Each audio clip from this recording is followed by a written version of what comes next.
My name is Stefan Stinger. Today I'm going to be talking about some of the new features that we have added to EPICS in the last year. Not all of these features are in the current version. Some of them are in the test version that will be going out when it's done as usual. Once we've made sure that it doesn't have any bugs, made sure that it contains everything we want, etc. So the 2020 wish list top 10, we got quite a few of them done. You can see here we've gotten 7 of the 10 done. I will be going through in detail, so you don't have to read all of these very quickly. In addition to those, we completed another couple from the 2020 wish list, several from the 2019 wish list that had previously not been finished. And also we picked off a few items from 2018, 2017, and 2016 that had not quite gotten through yet. We do keep all wish list items from all years. And although some of them are no longer relevant, we've got them back from, V8 wish list items that may not apply at all, but we go back and check whenever we can to make sure that as much as possible, no item gets left behind. So I want to go through those various wish list items in a bit more detail real quick. So the 2020 wish list number 1, allowing comments to be entered for each downtime entry. So you can see here we have the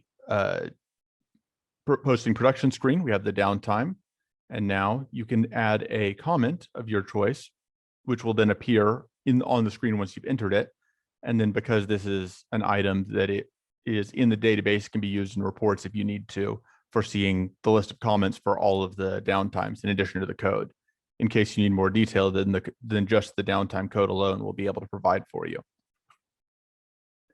The second item is that we added a changelog for shipping manifests. Like all of our other changelogs, this should reflect any changes that are made to the manifest. It will include tickets that are added, if tickets are removed, if any details on the manifest are changed. It will tell you when it was created. And of course, like any changelog, in addition to telling you what happened and what time and day it happened, it will also tell you which user made the change. Wishlist item number 3 from 2020 is that we added the ability to change all items on a corrective action simultaneously if you have multiple items that are tied together to the same action. So you see here we have corrective action number 10001, item 1.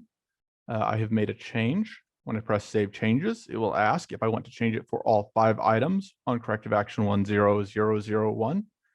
And if I click yes, then it will change it. And you can see here now, instead, we're looking at item 2 of the same 10001. And here we see that the field was changed for, even though I only made a change to the first one because I pressed yes on that message box, it made the change to all of the items. And if you don't want to make this change, if you don't want this feature, you just click no instead of clicking yes. Wishlist item number 4, when posting production, allow the user to change the location of a rack. So this is a thing that we had people mention where they would have production that was being posted, and a lot of you are now using rack tracking, which I believe will be covered in more detail at some point this either today or tomorrow. I don't know which session. But you have this issue where you have racks and the racks themselves are moving. And although you know what metal was in the rack, you didn't know where the rack was. So now you can see when you pull up the post-production screen, when you're editing pieces on the rack, in addition to asking you which rack you took it from and which rack you put it into, you also have the ability to choose what location the rack is now out. And that will default to wherever the rack is right now. But if you change it here and you save the change, it will change the rack record itself so that you will then, whenever somebody goes out to look for wherever the rack was, you can see that here I'm changing it to rack 104, press 1. So whoever goes looking for rack 1216 next, if they pull up the rack screen, will be able to see that it is at press 1. And by putting this on the production screen, it makes it a lot easier for your press operators to change this as they're posting, rather than needing to go through the separate rack screen, find the racks, and change them there. So Wish list number 7 is fairly simple. We added the scheduled date column to the backlog screen. See here we have the backlog screen, and we have over there on the right the scheduled date column. Wish list number 9 is similarly simple, just adding a couple more columns. On the Shift Summary tab of the production screen, you can see that we now added the finish code and color columns, so that those can easily be seen by people who are looking at the shift summary, especially for example, the paint department, where you would care a lot about the color potentially. Wish list number 10 adds a hold checkbox to order entry. So previously, if you put an order on hold, that would only apply to orders that actually had already been made. I believe you can prevent a whole customer from placing additional orders, but you didn't have a way to put a hold on an order that had already been made but not posted. So now we have this hold checkbox. And if that hold checkbox is checked, then when you go to the posting screen, you can see over here on the left side that it says hold instead of letting you check that box. So you will not be able to post that order because it is on hold until you go back and you take it off of hold. And if you do make any of these changes, if you add things to hold or remove them from hold, that will all appear in the order entry change log. So speaking of change logs, the 11th item for 2020 was to add a change log to the maintain ticket screen. This is a change log. Tickets are changed in a lot of places in EPICS. It is possible that right now there are places that get changed that do not appear in this change log. If that is the case, let us know and we will get those added. The goal is to have it show all changes that are made to tickets, but that may not be the case right now. And you'll note it, and if you look carefully at this change log, you'll see it doesn't have a created line because this ticket was created before the change log was added. And so it doesn't have any change. It doesn't have the creation record because the change log can only note things that are changed after the change log exists. We can't go back in time and find information that wasn't recorded to begin with. So this is a change. So wish list number 19. Previously, when you were making stock tickets, the part was just a text box. It wasn't a drop down and it didn't have any limitations on it. Now there is a new setting, G require valid part for stock. And when creating and editing stock tickets, should a valid part number be required? And if this is checked to yes, then the user will have to use a part that actually exists and that actually matches the customer that was selected. So you can see here, I've changed that setting to yes. And now that list shows only parts for one customer. The part custom for all of these parts is 18,000 because it will no longer show me all of the parts for all the other customers, just the ones that match the current part customer that is selected. Wish list item number 26 from 2019 on the die oven schedule, highlighting dies that are close to max time. So on the die oven schedule, it has been the case for quite a while that if a die is over the time, if it is past due, that it will highlight in red. And now we have highlighting in orange to say that the die is almost done. So you can see that here you've got the orange, and when you mouse over it, and in EPICS in general, if you see a color and you mouse over it, it should tell you why it is that color. And here we mouse over that orange and it says warning. The die is 18 minutes away from reaching the maximum time in the oven. So the setting itself is G die oven warning interval. And it is default is 30 minutes, but you can change that if you want it to highlight, when it's within an hour of being done, or if you want it to only highlight when you're within 10 minutes. When you were looking at this, it is not updated in real time. Just by looking at it, you'd have to press the refresh button in order for it to highlight things based on timing. So if you just have this screen up and you aren't refreshing it, and then just glancing at it won't automatically tell you anything, you have to click the refresh button. It's highlighting it on that. So we've added a new warning to order entry for when using a customer die for the first time. This is very similar to the existing G standard die first use warning that already existed, that lets you create a warning for order entry when using a standard die for the first time. But now, in addition to that, we have this one, which will, when using customer dies, it will pull this warning up that will tell you that it has not been used before, to make sure, in case the order entry person either knows that what they are entering should be something that has been run before, or if you have dies that for some reason, if they're customer dies, they should only be used for that customer anyway. But in case for some reason you do have dies that you don't want to be used, this will present a warning to the people in order entry that it hasn't been used before. So the next item, 2019 wishlist item number 33, we added a configuration setting to require all items on a master work order to have the same alloy type. And so previously it would limit by, I think, die and alloy and temper.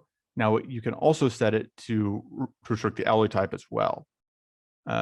So if you select multiple that don't have the same alloy type, when you try to save it, you will get, if you have set this GMWO require same alloy type, you will get an error that tells you that the selected work orders must have the same dynam alloy type, temper, and length.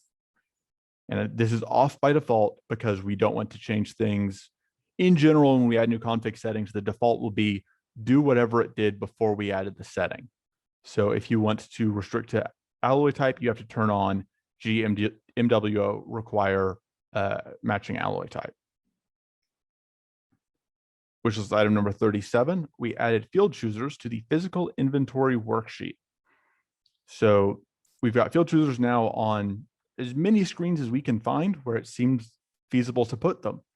And in this case, we added them here so that if you have different columns that you want to see on the physical inventory, and this will apply to all three of the tabs, there's a field chooser, and it is a separate field chooser for racks, tickets, and billet inventory.